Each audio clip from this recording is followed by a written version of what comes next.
as a non-binary person, what do you have to tell me about my identity? Because I know for a fact I'm not confused. Okay, next question. Great statement. That's a statement. That's a statement. Okay, you know your identity. You're not confused. Congratulations, sweetheart. Thank you very much for your statement.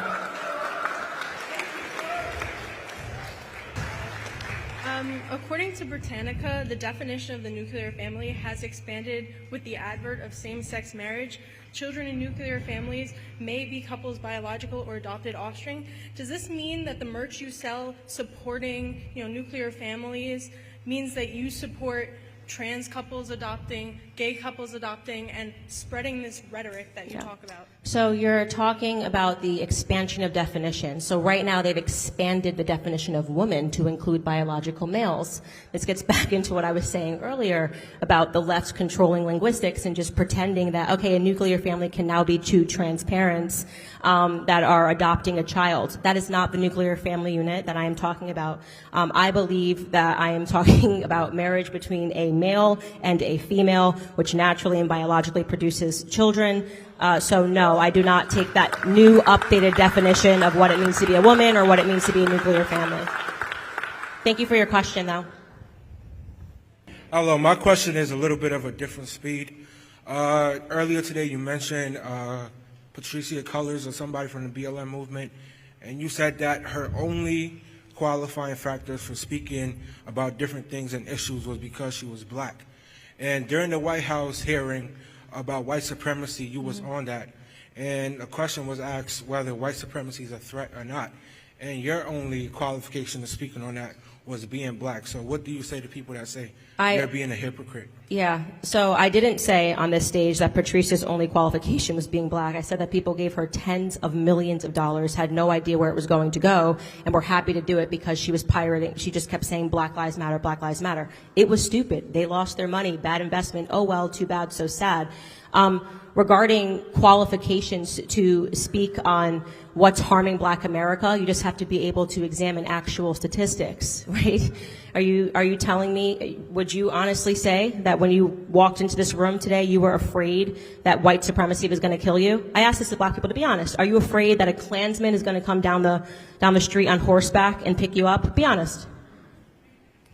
I'm personally not afraid. Okay, so that's it. So when I was speaking at the congressional testimony, I was saying, my experience being black in America, I don't know any black people that are fearful to walk down the street because they think a Klansman's going to come get them, right? But I can list you tons of black people that grow up in poverty, that grow up in the hood, that grow up around gang culture, that are fearful. When you examine black on black crime rates, when I was just talking about illiteracy rates, I said that I could list 100 things the black community is suffering from today before I got to white supremacy, and yet the focus and the emphasis in the school system has been to brainwash us to believe that white people want to kill us around every single corner, and I think that that's a harmful ideology because it doesn't allow us to actually focus on the things that we're suffering from.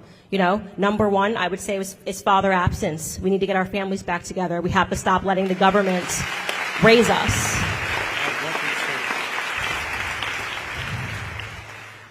I do believe, I agree with some of the things you just said, but at the end of your point, you just mentioned a father absence and stuff like that. Yeah. And studies are actually shows that black men who are actually in their home participate with their children more than any other race. Yeah. So great. So what you just said is a fallacy then? No. I'm talking about when there's not a black father in the home, right? So every natural ill follows in the black community. So when you separate the black family, if you look at statistics between black families that are together and white families that are together, the poverty rate, they're both doing well. It's a 2-point difference between white and black families. When you remove and you break down the black family, it's unbelievable, right? It's a pathway to prison. It's a pathway to illiteracy. So I'm only talking about broken down black families. I'm not saying when the black family unit is together. That brings us back to the Winslows, Family Matters, and the greatest show that was ever on television. I do want to get to more people. Thank you so much. Now, the kid did hit Candace Owens with a good gotcha question. And I say good gotcha question tongue in cheek because there's really not a such thing as a good gotcha question. You're either right or wrong on the merits. And if somebody looks stupid and they get got by your question, then it just is what it is. But what I notice is that that's most of what people can do with Candace Owens. They can do the gotcha question thing. And there's a there if Candace Owens did actually say that Patrice Cullors is only qualified, her only qualification to speak on the things and the issues and that you speak on is just because she's black. I understand what the kid was trying to say because let us face it, she's hired by the Daily Wire because she's black and she can speak on certain issues because they do need a black person there to speak on certain issues. Now, she's the most competent and efficient at doing it. She was the best black person for that job, but that job had an opening that needed to be filled by a black person. So in a roundabout way, you could play gotcha and say you only got your job because you're black. You know, there you could play gotcha with Candace Owens all day when she said we need to get our black families back together. Okay, you married to a white man, so there's things that you could play gotcha with Candace Owens with, but to the meat and potatoes of the things that she's saying, when you really break down, is she correct or incorrect on the merits of this point versus that point? Can you argue with her points? The most I can see people do is catch her in, foot and mouth moments. But when it comes to just the core of what she's saying, it's not much that anybody could really say to retort that. It was nothing that could really be said when you talk about when black families are intact and together.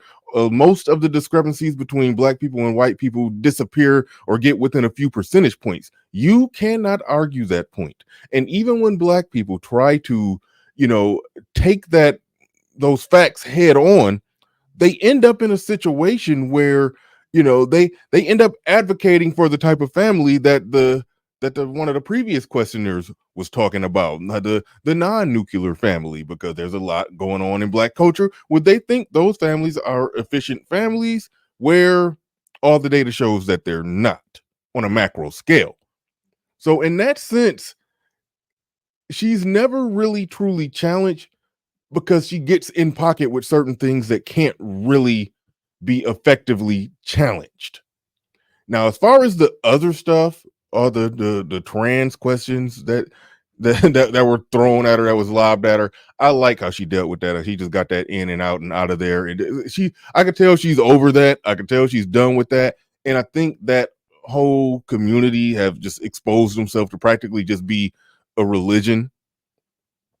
Such a small percentage of the population is trans, but she goes to speak and then everybody comes out the woodwork and that's all they want to talk about. And I'm pretty sure when she got up there, I didn't see the whole speech, but I'm pretty sure when she got up there, she probably didn't even mention anything about trans. They just know what her position is, and they saddled up and was down the ride. Like, so that part is just ridiculous.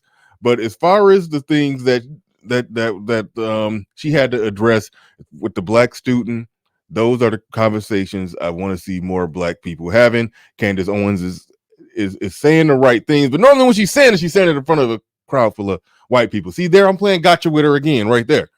But but the meat and potatoes of what she said was solid, and she normally makes points and statements that you really can't argue with.